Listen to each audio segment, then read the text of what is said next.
Hello everyone, good day. So we are now already in the last unit or the last part of our discussion under our subject music and mission and evangelism, which is the last topic that we will be discussing is all about music and discipleship.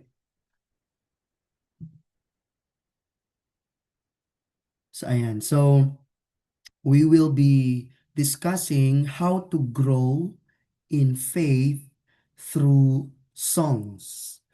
So, our discussion is or will be divided into two parts. So, the first part po, mga kapatid, is we will be talking about music as a discipleship. And then the second one, we will be studying, actually natakil na natin ito sa Unit 4, but magdi-dwell tayo later dito sa follow-up after evangelism. So, I know na marami po tayong matututunan sa atin pong discussion na ito. This is the last part again, but meron pong mga importanteng details na matututunan po natin sa atin pong discussion. So we will be knowing how music shapes belief, builds habits, and how it forms community. So the case here, mga kapatid, is ipagpalagay natin natapos na yung ating evangelism through music. Okay? Or mission through music doon sa place kung saan natin ginanap. And now, the case here is may mga nawin tayong souls. The question is, after natin silang mawin, after nilang ma-encounter si Jesus through that music, or I mean evangelism using music, what will happen after? Okay?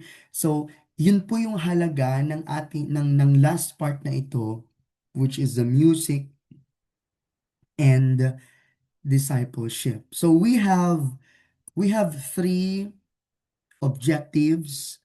First is i-explain natin kung papaano ba na ang music ay nag-shape ng discipleship and spiritual formation. The second is we will know how to design practical follow-up strategies using simple after evangelistic events. Okay po? So simple lang naman po yung design na yan, hindi siya komplikado, okay? Actually, alam ko po na may mga idea na kayo, okay? But dadaanan po natin itong designing practical follow-up strategies. And then the third one is integrate music into daily faith and community life. So dito po sa subject na to, kung mapapansin ninyo, hindi siya hindi siya mag-stop, hindi siya titigil doon sa place, okay? Na kinandak natin yung evangelism in music, or using music, hindi siya nag-end doon. Okay po? So this is the purpose or the goal of this discussion. So without further ado, simulan na ho natin, mga kapatid. The first division is music as a tool for discipleship. So leading in worship, teaching truth, inspiring faith. So music is not just for worship services.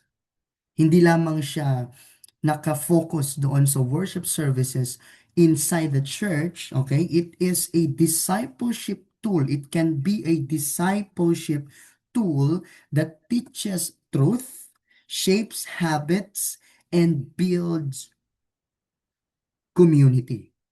So, ganun ka-importante, mga kapatid, ang musika sa ating mga buhay bilang mga Kristiyano.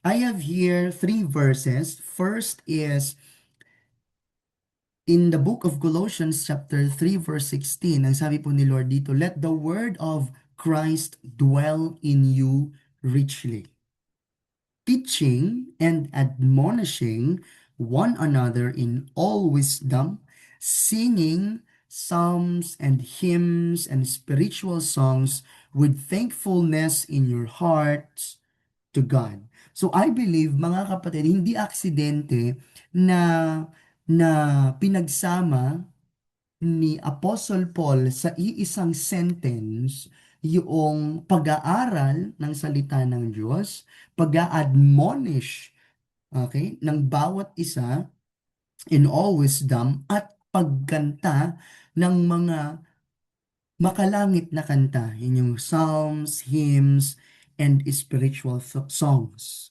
Okay, so ibig sabihin, merong kinalaman ang singing or merong maitutulong ang pagkanta para mas mag-dwell tayo sa salita ni Kristo. The second verse is from the book of Ephesians chapter 5 verse 19. Ang sabi dito is speaking to yourselves in psalms and hymns and spiritual songs, singing and making melody in your heart to the Lord. And also here in Psalms chapter 119 verse 11, ang sabi dito ni King David, "I have hidden your word in my heart that I might not sin against you," against God. Okay, so the principle here mga kapatid is music carries the word of God into the heart. Hindi lamang po mga kapatid sa isipan natin. Okay po. So letter A, the first is as a tool, music can teach doctrine. So again, nasa konteksto po tayo ng discipleship, mga kapatid. Teaching doctrine through song. So bakit nga ba ito mahalaga, mga kapatid? Because songs make theology understandable. Mas madali siyang intindihin. And then, mas madali siyang maalala. That's the word repetition. And songs make theology experiential. Hindi mo lang siya naiintindihan, hindi lang siya madaling maalala, kundi ito ay nai-express mo, ibig sabihin ng expression na nararamdaman mo siya, and because you feel it, you experience it, that's the moment that you can live on it.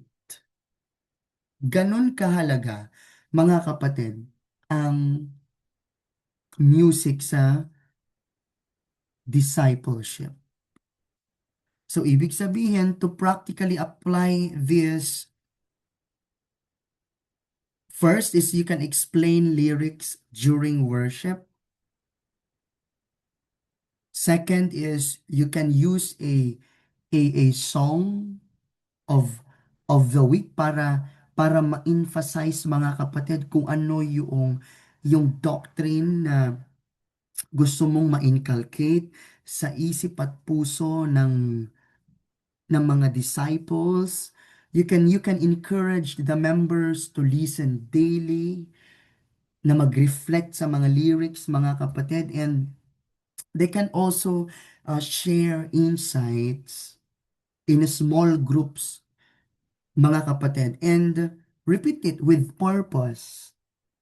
Okay? You can use the same songs for 2 to 4 weeks, Depende ho sa intention, mga kapatid, depende po sa level ng discipleship or yung dinidisciple po natin.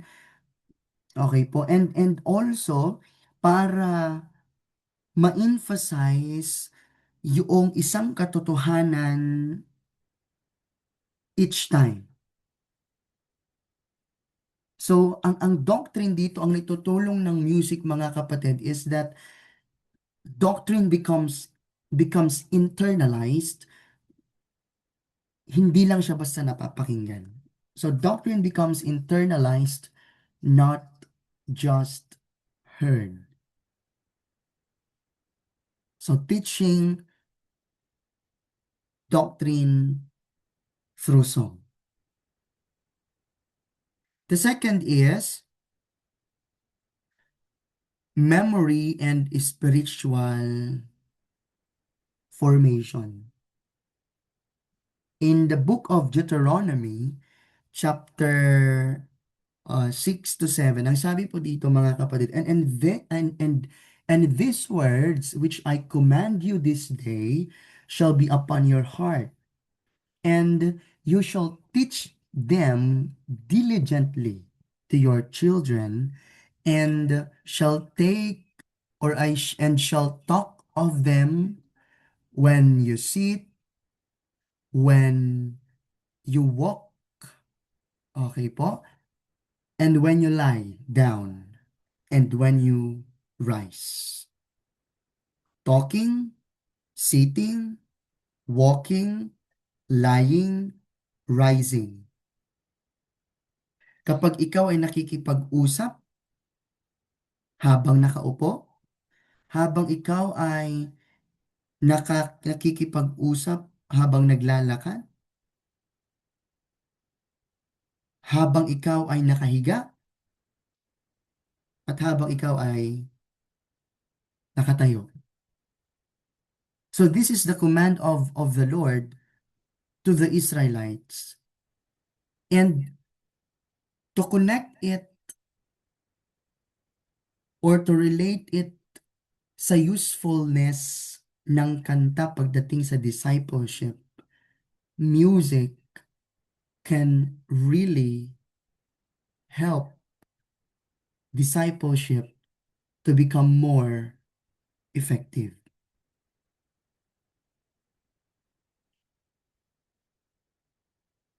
In Deuteronomy chapter 6 verses 6 to 7, yung binasa po natin, mga kapatid, says na ang salita ng Diyos must be repeated daily. So ibig sabihin, songs help fulfill this through natural repetition. That is why when we say memory and spiritual formation, meron pong natural repetition. Okay, to make it more practical, mga kapatid, turn songs into devotion. Okay? Say for example, kapag nag-form kayo ng small groups ng iyong mga disciples, you can ask them anong line yung tumatak sa'yo. Say for example, ang kinanta niya ay, ang kanta ay Amazing Grace, di ba? Amazing Grace, how sweet the sound. So that song, that phrase, okay? At sa mga susunod pang mga lyrics ng kanta, you can ask them kung ano yung tumatak na part ng kanta sa kanila. Or you can also ask the question, paano mo maia-apply ito sa iyong pamumuhay araw-araw? So, you turn the songs into devotions. That's the point here, mga kapatid. Pangalawa, use music in spiritual habits. Okay, pwede kang gumamit, pwede kayong gumamit ng music during prayer. Okay, of course, sing a line before praying, and then during confession, you can reflect on lyrics about grace, and then during Thanksgiving, okay po, sing before sharing. So use music in spiritual habits. And number three, daily worship practice. So for example, encourage mo natin yung mga disciples natin mga kapatid na every morning merong isang worship song na kailangan nilang pakinggan, na kailangan nilang i-meditate, of course, with the Word of God. And then sa evening naman, another worship song and they can reflect on the lyrics of the song. So, kung mapapansin natin mga kapatid, the result when we do this is that yung pananampalataya natin, yung faith natin, yung faith ng mga disciples will become daily practice. Hindi lamang po siya nagiging weekly attendance. Okay, let's go to letter C, mga kapatid. Letter C, which is the community building and belonging. Now, para mas maintindihan natin, mga kapatid, ang sabi dito sa Hebrews chapter 10 verse 24 to 25, ang sabi, "And let us consider how we may spur one another on toward love and good deeds, not giving up meeting together as some are in the habit of doing, but encouraging one another, and all the more as you see the day approaching." So the point when we say community building and belonging, that means you are encouraging one another through song. Kasi dinidisciple na ho natin sila, mga kapatid eh. So ibig sabihin, dapat ang binibigay natin sa kanila is encouragement. Actually, in the book of Acts chapter 2 verses 42 to 47, ang gawain po ng baby church in the book of Acts, mga kapatid, ang sabi in verse 42, "And they devoted themselves to the apostles' teaching and the fellowship, to the breaking of bread and the prayers, and awe came upon every soul, and many wonders and signs were being done through the apostles. And all who believed were together and had all things in common. And they were selling their possessions and belongings and distributing the proceeds to all as any had need. And day by day, attending the temple together and breaking bread in their homes, they received their food with glad and generous hearts, praising God and having favor with all the people, and the Lord added to their number day by day those who were being saved." So makikita ho natin dito mga kapatid that they were building community and they feel that they belong to each other. And yun po yung kailangan nating iparamdam sa mga tao, sa mga disciples po natin, mga kapatid. Now, to practically put it, first, share singing in small groups. Actually, this is very simple, mga kapatid, and you can do this sa kahit anumang sitwasyon, sa kahit anumang lugar, mga kapatid. The point lamang po ng ating discussion is that may apply natin, makita natin yung usefulness ng music sa discipleship. Number two is testimony, and then you can add music. And then create a worship culture. Sa shared singing in small groups, mga kapatid, you can keep it so simple, isa o dalawang kanta, mga kapatid, and then you can ask in a small group na bakit yun yung napili mong kanta, and then Ano yung ginawa ng Panginoong Diyos sa life mo through this song? What is the message of God for you in this song?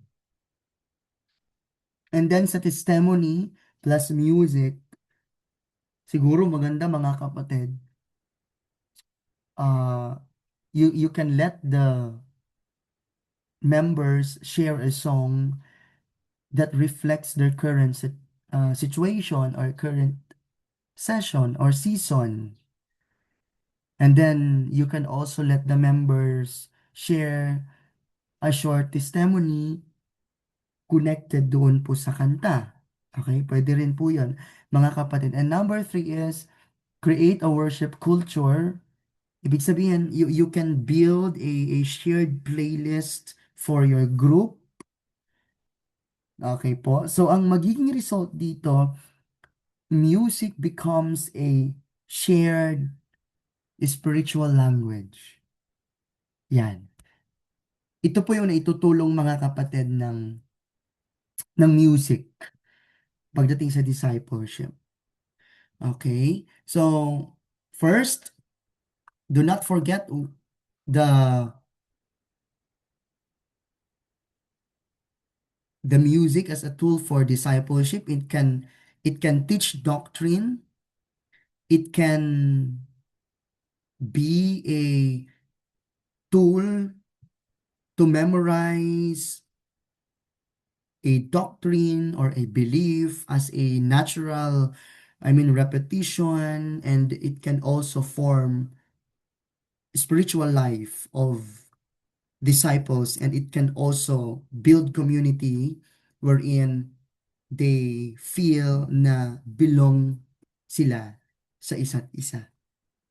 So let us move on to the second part of our discussion, which is doing follow-up after evangelistic events.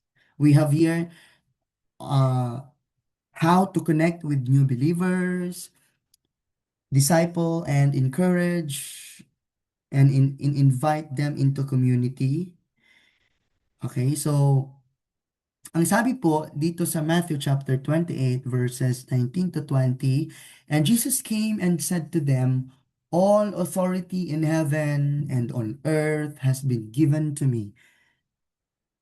Go therefore and make disciples of all nations, baptizing them in the name of the Father and of the Son and of the Holy Spirit, teaching them to observe all that I have commanded you. And lo, I am with you always to the close of the age. In First Corinthians chapter 3, verses 6 to 9, the point there is, it says you will plant a seed, someone else will water it, but it is God who will make it grow. Amin po ba, mga kapatid? Again, evangelism is not complete at the altar. It must lead to discipleship. So anong klaseng follow-up, mga kapatid, ang dapat nating gawin? First, worship in small groups. Pwedeng mag-design tayo, mga kapatid, ng weekly small group structure. First is opening song, dapat yung familiar na kanta, and then a short scripture connected sa song, and then you can ask reflection question to the groups, and of course, do not forget to pray. Ang pwede nating matanong dito, mga kapatid, na guide question is, what did this song teach you about God? So yan, nalilid ang isang disciple sa kung sino si Lord. So, nakakatulong ang kanta, mga kapatid, para mas makilala pa nung disciple si Lord. And pwede rin nating sabihin, mga kapatid, or tanungin, how can you apply this week? So, ang mga converts, mga kapatid, yung mga dinidisciples natin, will become grounded believers. And then, letter B is reinforcing the gospel through songs. The first thing that we can do here, mga kapatid, is we can repeat event songs. Say for example, kung meron kayong devotion, kung meron kayong mga, of course, discipleship meeting, pwede kayong gumamit ng iisang kanta lang. Okay, pero wag naman yung isang buong taon, iisang kanta lang yung ginagamit. Okay? Because the point here is ma-inculcate sa mga disciples natin yung truth na sinasabi ng kanta base sa salita ng Panginoong Diyos. And then second is, of course, you can connect song to scripture. Kailangan palaging nakalink yung mga lyrics sa mga Bible verses, mga kapatid. So, yung emotional experience, ang nagiging result niya, yung emotional experience, nagiging biblical understanding na siya. Kasi hindi ka lang kumakanta, you are connecting the songs to the scripture. Amen po ba? Okay, and then the last one is ito no, ito ho yung isa sa maganda, songwriting as testimony. So pwede mo na ngayon i-encourage, okay, yun pong mga dinidisciple mo to create a creative expression. Ito na yung songwriting, mga kapatid. You can write a simple chorus or poem or pwede namang rap. Okay po, and then you can share their story through music. And then pwede mo itong gamitin in group sharing. Let them present during a small group or fellowship. So, yung faith, mga kapatid, becomes personal na and becomes mas lumalago, mas nagkakaroon ng camaraderie, ng pagkakaisa. Nagkakaroon na rin, mga kapatid, yung tinatawag nating pag-iintindi sa bawat isa. Okay? Because itong songwriting na to is that you will just be telling what you have experienced to the people. And then we can see here also the last one, we will be integrating new believers into worship life. Ito po yung isa sa pinakamahalaga na kailangan nating ma-emphasize, na kailangan nating i-actualize, mga kapatid, sa buhay ng mga disciples. Ang sabi ng 1 Peter chapter 4 verse 10, in each of you should use whatever gift you have received to serve as faithful stewards of God's grace in its various forms. In Romans chapter 12, verses 4 to 6, ang sabi po, for just as each of us has one body with many members, and these members do not all have the same function. So in Christ, we, though many, form one body, and each member belongs to all the others.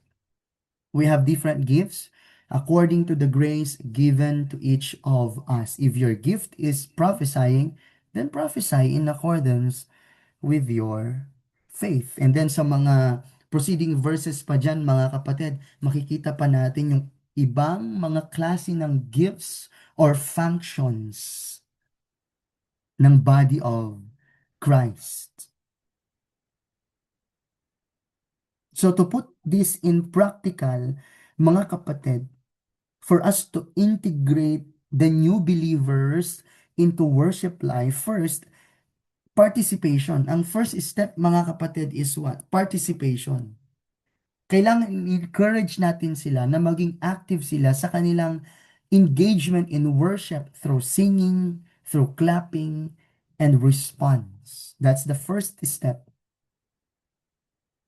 So kapag sila po ay na-encourage nating makipag-participate, and then the next step is that exposure. Kailangan na natin silang i-invite, mga kapatid, to attend practices and observe how ministry works. The step 3 is involvement. So bigyan na natin sila ng mga roles, mga kapatid, tulad ng pagiging backup vocals, pagpi-play ng instruments, or technical team. So involved na po sila, mga kapatid. And the step 4 is mentorship. Pwede natin silang iisama with a mature believer para yung mature believer na yun ang siyang mag-guide sa disciple na ito. And the focus here is skill development and of course, continuous spiritual growth. Participation, exposure, involvement, mentorship. So makikita natin dito, mga kapatid, from these two division of this music and discipleship. Music is not just an expression of worship.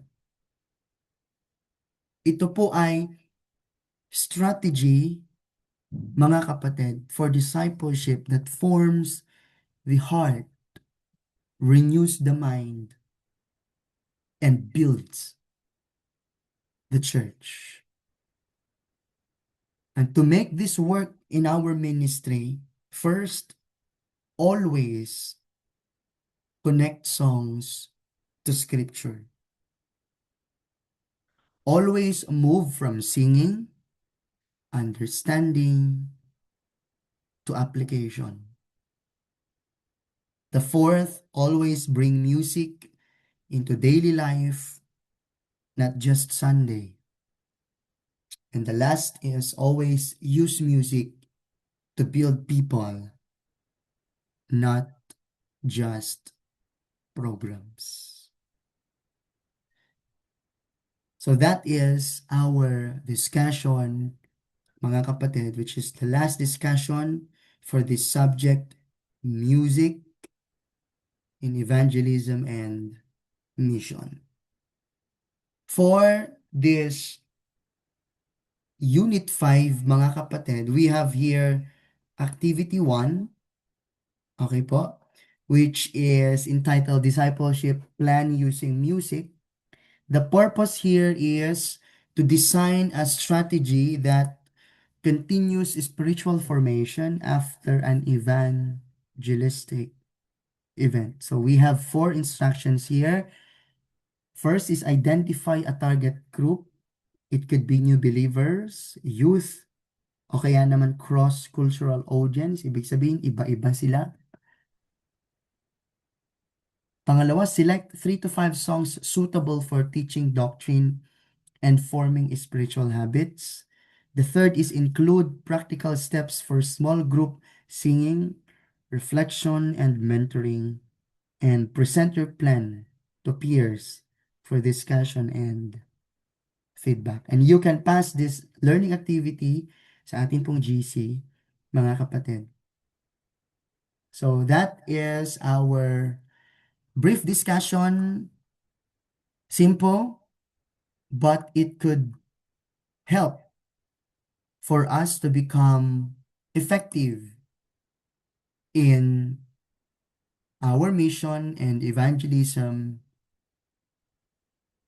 through music. Thank you so much for listening.